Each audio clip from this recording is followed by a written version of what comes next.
مگر میں باوجود اس کے مسلمان ہو نہیں سکتا، نہ جب تک کٹ مروں میں خواجہ بطحا کی حرمت پر، خدا شاہد ہے کہ کامل میرا ایمان نہیں ہو سکتا۔ اللہ اکبر۔ انگلینڈ کی رانی نے بھی پھر اس بارے میں ریسرچ کروائی ہے۔ اس نے پوچھا اپنے بڑے بڑے اسکالرز کو کہ یہ مسلمانوں کو جو پوری دنیا میں مسلمان دین پر چلتے ہیں، ان کا مرکز کیا ہے،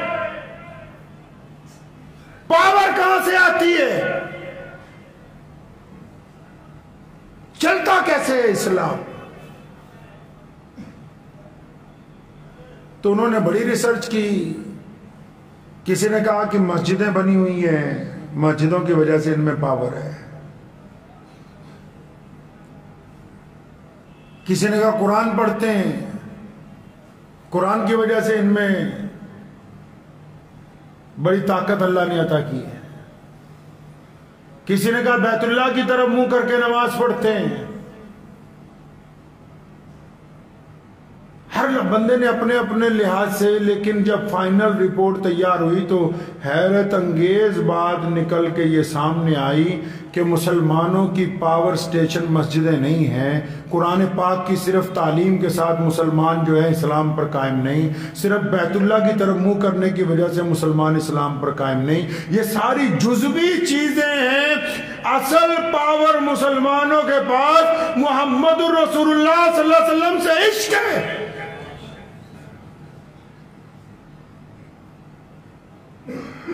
کہا نا کسی نے نماز اچھی، روزہ اچھا، حج اچھا، زکوٰۃ اچھی، مگر میں باوجود اس کے مسلمان ہو نہیں سکتا، نہ جب تک کٹ مروں میں خواجہ بطحا کی حرمت پر، خدا شاہد ہے کہ کامل میرا ایمان نہیں ہو سکتا۔ میں پتہ لگا کہ مسلمانوں کی تو رسول اللہ نے خود کہہ دیا تھا نا۔ صحابہ سے پوچھا کہ افضل مسلمان کون سے ہوں گے؟ صحابہ نے کہا یا رسول اللہ انبیاء۔ فرمایا وہ تو اللہ کے رسول بن کے آئے۔ پھر فرمایا ہم صحابہ۔ فرمایا تم تو میرے پیچھے نماز پڑھتے ہو۔ پھر فرمایا کہ کون سے لوگ افضل ہوں گے؟ صحابہ نے فرمایا یا رسول اللہ آپ بتائیں۔ فرمایا میرے صحابہ وہ لوگ جو ہمارے بعد، پھر ان کے بعد، پھر ان کے بعد دنیا میں آیا کریں گے۔ حدیث کا مفہوم بتاتا ہوں کہ جنہوں نے ابو بکر کو نہیں دیکھا ہوگا، عمر، عثمان اور علی مرتضیٰ کو نہیں دیکھا ہوگا، جنہوں نے خالد بن ولید کی شجاعت نہیں دیکھی ہوگی، ابو عبیدہ بن جراح کو نہیں دیکھا ہوگا، اور جنہوں نے خود محمد الرسول اللہ کو نہیں دیکھا ہوگا، لیکن ان کو رسول اللہ سے اتنا پیار ہوگا کہ رسول اللہ کی شان و عظمت کے لیے اپنی قربانی دے دیا کریں گے وہ لوگ۔ اب جب انگریزوں کو پتہ لگا کہ اچھا مسلمانوں کی پاور سٹیشن تو محمد الرسول اللہ ہے، تو دشمن کیونکہ ہٹتا نہیں ہے کبھی، تو اس نے پھر اور طریقہ نکالا۔ اس نے کہا کچھ ایسے بے ایمان لوگوں کو اکٹھا کرو جو نعوذ باللہ محمد الرسول اللہ کی جگہ نبوت کا اعلان کرتے ہیں۔ میں نے پہلے بات کہا نا کہ اور بھی تو نبی آئے دنیا میں، کسی کی نبوت کے متعلق بعد میں کسی نے کوئی اعلان نہیں کیا، محمد الرسول اللہ صلی اللہ علیہ وسلم کی نبوت کے خلاف ہی سازش کیوں ہے؟ مرزا غلام قادیانی جیسے مرتد پیدا ہوئے، انگریز کے پٹھو جنہوں نے اس ملک کے ساتھ غداری کی اور انگریز کی وفاداری کا دم بھرا۔ مقصد کیا تھا؟ مقصد یہ تھا کہ مسلمان نعوذ باللہ محمد رسول اللہ صلی اللہ علیہ وسلم کا دامن چھوڑ دیں۔ اس بات کو بالکل ذہن نشین کر لیں۔ اگر دنیا میں کہیں گستاخی ہوتی ہے کوئی بہت بڑا کارنامہ نہیں ہے، ہر ایک بات پر ہمارے ایمان میں اضافہ ہوتا ہے۔ مسلمان اپنے نبی علیہ السلام کی ہو بہو اتباع کرتے ہیں، کیوں؟ کیونکہ ہماری رگوں میں جو خون چل رہا ہے، اس خون کے اندر محمد رسول اللہ کی محبت زندہ ہے۔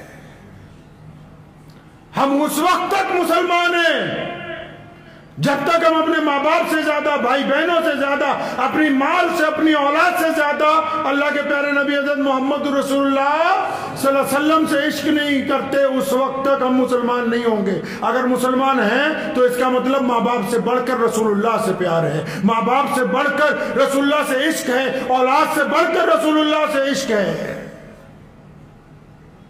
اللہ کے نبی صلی اللہ علیہ وسلم سے جو عشق کیا جاتا ہے نا، اس کی دلائل نہیں ہوا کرتی، باقی چیزوں کی دلیلیں ہوتی ہیں، عشق رسول پاک صلی اللہ علیہ وسلم کی دلیلیں نہیں طے کی جاتی۔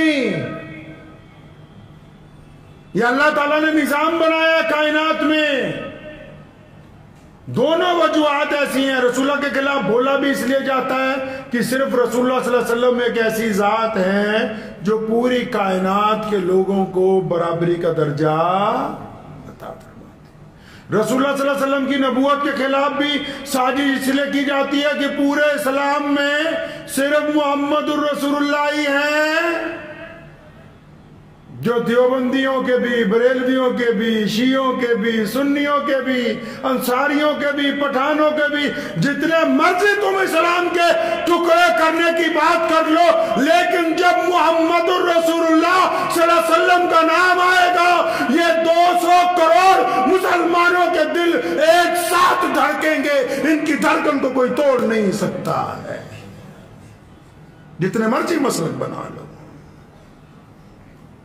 یہ رسول اللہ صلی اللہ علیہ وسلم کے ساتھ عشق کا تقاضا ہے۔ اور لوگ کیسے عشق کرتے ہیں مسلمان رسول اللہ سے، میں آپ کو ایک چھوٹا سا واقعہ سنا کے اپنی بات ختم کرتا ہوں کہ اہل ایمان جو ہیں وہ اتباع کیسے کرتے ہیں۔ ابو جہل کو بڑی چیڑ تھی کہ یار یہ ایمان مسلمان تو ایسے رسول اللہ کی اتباع کرتا ہے کہ میں نے کسی بادشاہ کے غلاموں کو بھی نہیں دیکھا۔ ارے لوگوں نے انسانوں کو غلام بنا کے بادشاہیاں کی، میرے رسول نے غلاموں کو انسان بنا کے بادشاہیاں عطا فرما دی۔ یہ فرق ہے دنیا کے حکمرانوں میں اور محمد رسول اللہ میں۔ مسجد نبوی جب بنائی رسول اللہ صلی اللہ علیہ وسلم نے، ہر ایک 2-4 سال بعد اس کا دائرہ بڑھایا جاتا تھا۔ تو جب حضرت عمر فاروق خلیفہ بنے تو جو راستے مسجد نبوی کو آتے تھے ان راستوں میں جو پرنالے لگے ہوئے تھے، حضرت عمر فاروق بڑے عدل انصاف کے مالک تھے، مطلب ڈسپلن شکنی کسی کی برداشت نہیں کرتے تھے۔ مسلمانوں کے ایک سردار ہیں مکہ مکرمہ کے، علی بن سفیان رضی اللہ تعالیٰ عنہ، مسلمان ہوئے تو جہاں ان کا گھر تھا اپنے گھر کے آگے انہوں نے اینٹیں لگا کے بیٹھنے کی جگہ بنا لی سڑک پہ۔ عمر فاروق گزرے، دیکھا تو فوراً کارپوریشن والوں کو بولا توڑو اس کو۔ علی بن سفیان کی کوٹھی ہے، فرمایا نہیں، کسی کو اختیار نہیں کہ راستے کے اندر کچھ بنا لیں۔ تو مسجد نبوی کو جاتے تھے تو حضرت عباس رضی اللہ تعالیٰ عنہ جو صلی اللہ علیہ وسلم کے چچا ہیں، ان کا گھر بھی راستے میں آتا تھا۔ تو ان کے گھر کا جو پرنالہ تھا، پرانے دور میں پرنالے جو ہیں آگے کر کے لگے ہوتے تھے۔ یہ واقعہ میں آپ کو اس لیے سنا رہا ہوں کہ اس بات کو سمجھ لیں کہ اصل مسلمانوں کا ایمان محمد رسول اللہ کا عشق ہے۔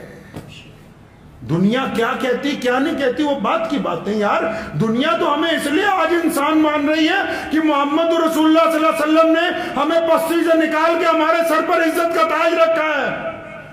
یہ تمہیں کوئی انصاری صاحب، خان صاحب، میر صاحب، ڈار صاحب کہنے والا نہیں تھا۔ اٹھا لو تاریخ اٹھا کے، لوگ قریب نہیں پھٹکنے دیتے تھے انسانوں کو۔ یہ جتنی عزتیں دنیا کے اندر بانٹی گئی یہ محمد رسول اللہ صلی اللہ علیہ وسلم نے بانٹی۔ تو پتنالے میں سے جب پانی گرتا تھا بارش کے دنوں میں، جو لوگ نماز پڑھنے جاتے تھے ان کے کپڑوں پہ چھٹے پڑتے تھے۔ تو کچھ لوگوں نے شکایت کی عمر رضی اللہ عنہ سے کہ حضرت عباس کا جو پرنالہ ہے اس میں سے پانی گرتا ہے اور کئیوں کے چھٹے پڑ جاتے ہیں۔ تو خلیفہ تھے مسلمانوں کے، جرت مند آدمی تھے، فرمایا پھر کیا بات ہو گئی، ابھی ٹھیک کر دیتے۔ اونٹ پر سوار ہو کے گئے اور عباس رضی اللہ عنہ کے گھر کے باہر پتنالہ لگا ہوا تھا، اسے پکڑا، کھینچا، نکال دیا وہاں سے۔ ان کے گھر والوں کو بولا کہ گھر کی چھت کے 4 کونے ہوتے ہیں، ضروری تو نہیں کہ یہ سڑک کی طرف ہی رہے، اندر کی طرف لگا لو اس کو۔ عمر چلے گئے، حضرت عباس رضی اللہ عنہ گھر پہنچے، لوگوں نے، محلے والوں نے بتایا خلیفہ آئے تھے، آپ کا پرنالہ توڑ گئے۔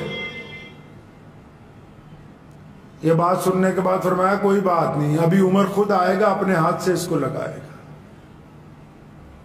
رسول اللہ کے چچا نے کہا کہ ابھی خود آئے گا اپنے ہاتھ سے لگائے گا ایسے.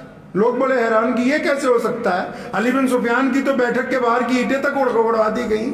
یہ آپ کا پرنالہ تو بیچ سڑک کے پورے محلے کے بند کروا دیا، اکیلا آپ کا نہیں کروایا. مسجد میں گئے، نماز پڑھی، نماز پڑھ کے بات کرنا چاہتے تھے، خلیفہ خود ہی بول پڑے کہ وہ آج میں گیا تھا، آپ کا پرنالہ نکال دیا، اس کو کسی اور طرف نکال لیں. عباس رضی اللہ عنہ نے فرمایا عمر تم کیا سمجھتے ہو کہ میں اس بات کو نہیں سمجھتا کہ اس پرنالے سے جب پانی گرتا ہے تو اس کے چھینٹے پڑتے ہیں، میرے بھی کپڑوں پہ بعض اوقات پڑ جاتے ہیں جب بارش آتی ہے. تم کیا سمجھتے ہو کہ میں نہیں چاہتا تھا کہ اس کو تبدیل کر دیا جائے؟ عمر نے پوچھا پھر کیا کیوں نہیں؟ فرمایا جب میں مدینے میں آیا ہم اپنا یہ گھر بنا رہے تھے، کالی کملی والے محمد رسول اللہ گزرے، اپنے چچا کو گھر بناتے ہوئے دیکھا. فرمایا لاؤ چچا میں پرنالہ اپنے ہاتھ سے لگا دوں. فرمایا جو پرنالہ تم اکھاڑ کے آئے ہو وہ محمد رسول اللہ نے اپنے ہاتھوں سے لگایا تھا. عمر رونے لگے، عباس رونے لگے. فرمایا پہلے کیوں نہیں بتایا کہ میرے آقا نے یہ پرنالہ لگایا؟ دنیا کے کپڑے خراب ہوتے رہیں. واپس پہنچے وہاں، پہلے اونٹ پر سوار ہو کے گئے تھے. حضرت عباس کو فرمایا کہ تم عمر کے کندھوں پہ کھڑے ہو کے اس کو واپس اس جگہ لگاؤ. عمر کے کندھوں پہ کھڑے ہو کے اس کو لگاؤ وہاں پر کہ جو بات محمد رسول اللہ نے کہہ دی، جو بات محمد رسول اللہ نے طے کر دی، یا جس چیز کو محمد رسول اللہ کے ہاتھ لگ گئے قیامت آ سکتی ہے، وہ تبدیل نہیں ہو سکتی اپنی جگہ سے. میں مانتا ہوں بہت ساری طاقتیں وہ یہ سمجھتی ہیں کہ ہم وقتاً فوقتاً شاید ایسی حرکتیں کر کے کسی کو ڈرا سکتے ہیں. نہیں، جو محمد رسول اللہ کے دیوانے ہوتے ہیں ان کا ایمان اور بڑھ جاتا ہے، ایمان بڑھ جاتا ہے. میں ایک جگہ کل گیا تو وہاں مسجد ہی نہیں تھی، تو میں نے ان سے پوچھا مسجد نہیں؟ وہ کہتے جی یہاں بنانے نہیں تھی. کوئی بات نہیں ہے، کوئی بڑا مسئلہ نہیں ہے، بہت ساری جگہ ہو جاتا ہے. لیکن جس بات کو دیکھ کے مجھے انتہائی خوشی ہوئی، مطلب 4 جگہ میرا رکنا ہوا، 4 مختلف گاؤں میں، ہر ایک گاؤں میں ہر ایک گھر کے اندر ایک ایک امام مجھے ملا. میں نے ان کو پوچھا یہ کس لیے رکھا ہے؟ انہوں نے کہا محمد رسول اللہ کو حکم ہے نماز پڑھنا ہے، مسجد نہیں بنتی تو کیا ہوا، ہم اپنے گھر کو مسجد بنا کے اس میں نماز پڑھتے. دنیا کی طاقتیں اسلام کے نظام کو متاثر نہیں کر سکتی ہیں. یہ عمارتوں پر نہیں چل رہا ہے دین، خام خیالی ہے کسی کی، یہ دولت پر نہیں قائم، یہ پیسوں سے نہیں چلتا ہے دین. یہ محمد رسول اللہ کا نظام در و دیوار کا محتاج نہیں ہے، یہ دلوں کا سودا ہے. اور جس نے محمد رسول اللہ صلی اللہ علیہ وسلم سے دل کا سودا کر لیا، پوری دنیا کی طاقت مل کے بھی اس دل کو خرید نہیں سکتی، کیونکہ اس کے دل میں لا الہ الا اللہ محمد رسول اللہ صلی اللہ علیہ وسلم کی دولت اتر گئی ہے. دعا کیجئے کہ اللہ تعالیٰ ہمارے ایمان کو اسی طرح قائم اور سالم رکھے. محمد رسول اللہ صلی اللہ علیہ وسلم کی اداؤں کی اتباع کرنے والا، اللہ کے رسول کی پیروی کرنے والا اللہ تعالیٰ ہمیں بنا دے. ہمیں غیروں سے کوئی گلہ نہیں ہے، ہم تو بس اپنے آپ کو درست کرنا چاہتے ہیں. اسلام کی بڑی خوبی، اسلام نے کبھی کسی مذہب کے خلاف کوئی بات نہیں کی. ہم آج بھی یہ چاہتے ہیں کہ ہم اپنے طریقے کے اوپر صحیح طرح عمل کرنے والے بن جائیں، ہمیں کوئی پرواہ نہیں کسی کی. اس لیے ہمیشہ یاد رکھا کریں، جو فیس بک اور واٹس ایپ یونیورسٹی کے کئی بڑے بڑے فتوے باز ہیں، مجھے ایک صاحب کا فون آیا فلاں معاملہ ہو گیا، اس پہ کچھ نہیں بولا فلاں. ہر ایک معاملے پر بولنے کی بجائے پہلے یہ دیکھیں کہ جس زمین پر آپ رہتے ہیں یہاں آپ نے رسول اللہ کی اتباع کے متعلق کیا کیا ہے. خود دین کے اوپر قائم رہیں گے تو انشاءاللہ اللہ کی طرف سے نصرت بھی آئے گی، اللہ کی مدد بھی آئے گی. وآخر دعوانا ان الحمدللہ رب العالمین. مجھے امید ہے